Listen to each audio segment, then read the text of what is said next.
তো আপনারা যারা জানেন না, আমি কিন্তু 50% স্কলারশিপ নিয়ে ইউনিভার্সিটি অফ উলংগং থেকে গ্র্যাজুয়েট করেছি। এটা কিন্তু একদম পুরো সিডনির ওখানে, সিডনি থেকে 1 ঘন্টা দূরে ইউনিভার্সিটিটা। এটা রিজনাল এরিয়াতে পড়ে ইন অস্ট্রেলিয়া। সো সেখানে আমি 50% স্কলারশিপ যেহেতু পেয়েছিলাম, আমার জন্য টিউশন ফিস দেওয়াটা একটু ইজি হয়ে গিয়েছিল। তো আজকের ভিডিওতে আমি কথা বলবো অ্যান্ড আমার এক্সপিরিয়েন্সটা শেয়ার করবো যে আমি স্কলারশিপটা কীভাবে পেয়েছি অ্যান্ড আপনারাও কীভাবে পেতে পারেন, যেন আপনারাও অস্ট্রেলিয়া এসে টিউশন ফিসটা আপনাদের কম দিতে হয়। তো হ্যালো গাইস, আমি এখন সাদ্দাত সাকিব। যারা যারা নতুন এসেছেন চ্যানেলে, স্বাগতম। সো আপনারা যদি অস্ট্রেলিয়ার ব্যাপারে জানতে চান, then subscribe to the channel and stay tune. But otherwise let's start today's video.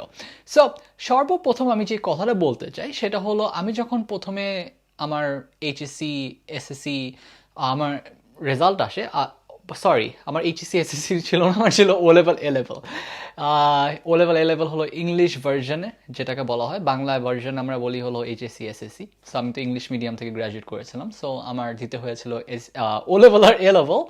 So O level A লেভেলে আমার রেজাল্ট যেটা এসেছিল সেটা মোটামুটি ভালোই ছিল। ও লেভেল আমার সবচেয়ে ভালো হয়েছিল, আমার এসেছিল যতটুকু মনে পড়ে আপনার 5টা, or was it five A stars? I think 5 A stars and 3টা A, or either 7 A stars and 1 A. আমার পুরোপুরি খেয়াল নাই, আমার আবার দেখতে হবে, বাট রেজাল্টটা খুব ভালো ছিল। আর এটা যদি এসএসসিতে আমরা কনভার্ট করি তাহলে পুরা ফুল মার্কস আসবে, which is 5 out of 5।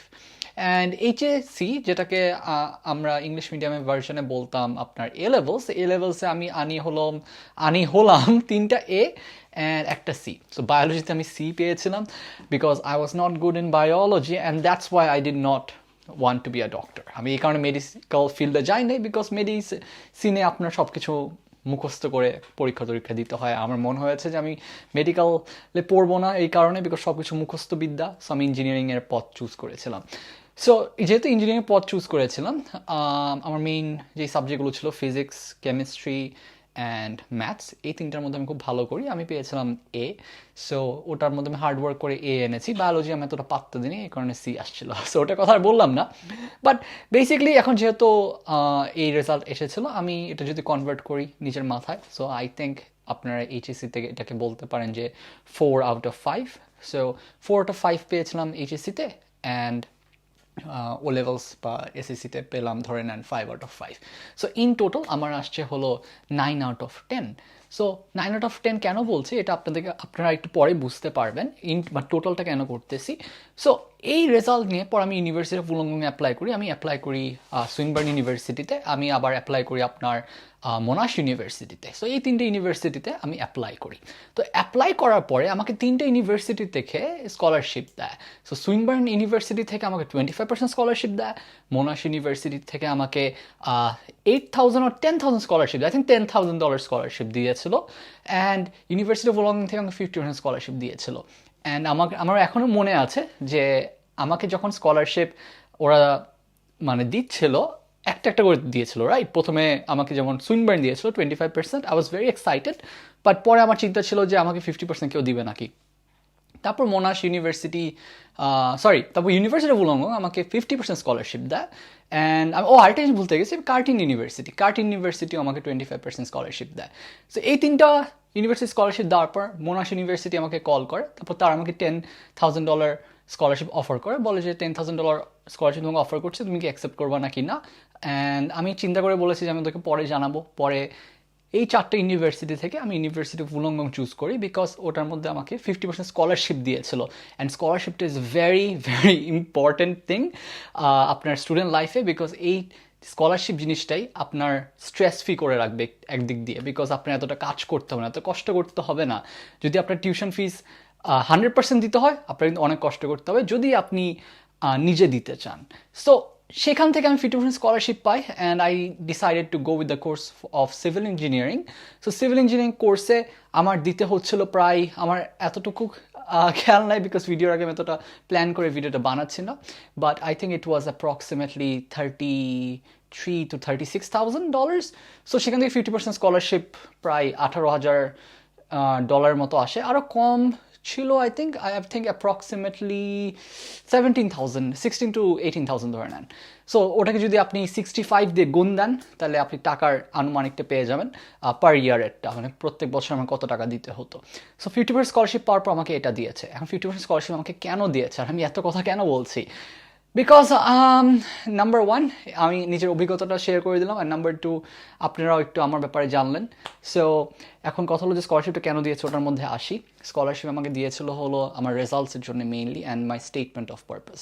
So আমার স্টেটমেন্ট অফ পারপাস নিয়ে আগে একটু বলে নিই। স্টেটমেন্ট অফ পারপাস এমন একটা লেটার, যে লেটারে আমি লিখেছিলাম যে কীভাবে কেন আমি ইউনিভার্সিটি উলঙ্গ জয়েন করছি, আমি কেন সিভিল ইঞ্জিনিয়ারিং চুজ করেছি, কেন আমি দেশে ফিরে আসবো। সো এটাকে বলা হয় এসওপি। এসওপি সব ইউনিভার্সিটিতেই লিখতে হবে আপনার, যদি আপনি অ্যাপ্লাই করতে চান। সো এসওপির মধ্যে আপনারা চেষ্টা করুন ভালো মতো লিখতে, because SOP has a good impact on the university, and they will that will help them to decide if you are eligible for a scholarship or not, or if you are আপনি কি যোগ্য নাকি স্কলারশিপের। So সেখান থেকে আমাকে scholarship দিয়েছিল, because আমার রেসিপিটা খুব ভালো ছিল। আমি চিন্তা করে দেখি আমার রেসিপিটা অ্যাকচুয়ালি মারাত্মক ছিল। সো রেসিপিটা যদি আমি পাই, আমি একদিন বের করে আপনাদের সবাইকে দেখাবো যে আমি কী লিখেছিলাম এসওপিতে। সো এটা বাদে আমার রেজাল্ট তো ভালোই ছিল, সো রেজাল্টের জন্য আমাকে স্কলারশিপ দিয়েছে। সো এই রেজাল্টটা কিন্তু ভালোই ছিল, 9/10। ইন টোটাল কত বলছিলাম, 9 পেয়েছে আউট অফ 10।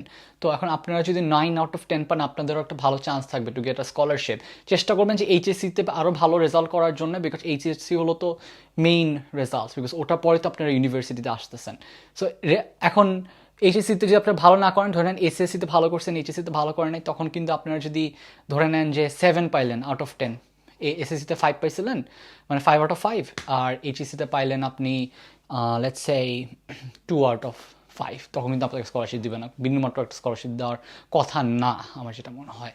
সো আপনার যেটা করা উচিত সেটা হলো এসএসসি দুইটা ভালো করা উচিত, but mainly focusing on HSC, কারণ এইচএসসির মধ্যে ওরা বেশি ফোকাস করে ওরা স্কলারশিপটা দেয়। অ্যান্ড কত পাওয়া উচিত, এখন মেইনলি এইচএসসি আর এসএসসির রেজাল্ট কেমন হওয়া উচিত।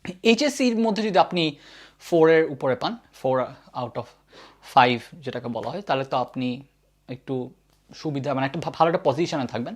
এসএসসিতেও চেষ্টা করেন যে 4/5 আনতে।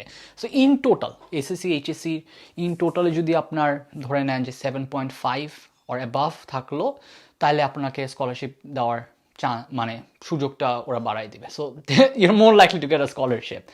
So that's the thing. And আপনি হয়তো এখন বুঝে ফেলেছেন যে দুইটা মেইন জিনিসের উপর আপনার ডিপেন্ড করে স্কলারশিপ, সেটা হলো আপনার এইচএসসি আর SSC result and SOP. So কীভাবে আপনি স্কলারশিপ পাবেন? By writing an amazing SOP, statement of purpose letter, যেটা ইউনিভার্সিটিকে কনভিন্স করবে যে আপনি ওদের ইউনিভার্সিটিতে প্রথম থেকেই যেতে চেয়েছিলেন, and why you want to study that specific degree, যে ডিগ্রিটা চুজ করেছেন ওটাই কেন নিচ্ছেন, ওটা কীভাবে আপনাকে হেল্প করবে, অ্যান্ড আপনি যখন বাংলাদেশে ফেরত আসবেন তখন কীভাবে আপনাকে এই ডিগ্রিটা হেল্প করবে, আপনার ফাইন্যান্সিয়ালি বলেন, আপনার যেভাবে বলেন না কেন। সো সেটা একটা। আর সেকেন্ড হলো আপনার রেজাল্টস। সো রেজাল্টস যদি আপনি 7.5 থেকে 10 পান, তাহলে আপনার স্কলারশিপ পাওয়ার সুযোগটা থাকে। অ্যান্ড যদি আপনি 8 বা 9 যদি পান, ভালো, মানে ইন টোটাল এসএসসি এইচএসসি বা ও লেভেল এ লেভেলের টোটাল রেজাল্ট মিলিয়ে 9/10 বা 8/10, তাহলে আপনাকে স্কলারশিপটা একটু বাড়াই দিতে পারে। বাট এটা ডিপেন্ড করবে ইউনিভার্সিটির উপর, অ্যান্ড তাদের কাছে কতগুলো স্কলারশিপ অ্যাভেলেবিলিটি আছে। তো আপনারা যদি জানতে চান যে কোন ইউনিভার্সিটি সবচেয়ে বেশি স্কলারশিপ দেয়, তাহলে ওদের প্রত্যেকটা ইউনিভার্সিটিতে গিয়ে একটু স্কলারশিপ সেকশনে গিয়ে ইন্টারন্যাশনাল স্টুডেন্টদেরকে কী কী স্কলারশিপ দিচ্ছে সেটাকে একটু চেক করতে পারেন। So that's pretty much it. এটাই ছিল আমার অভিজ্ঞতা and the ways that you can get a scholarship. See you in the next video.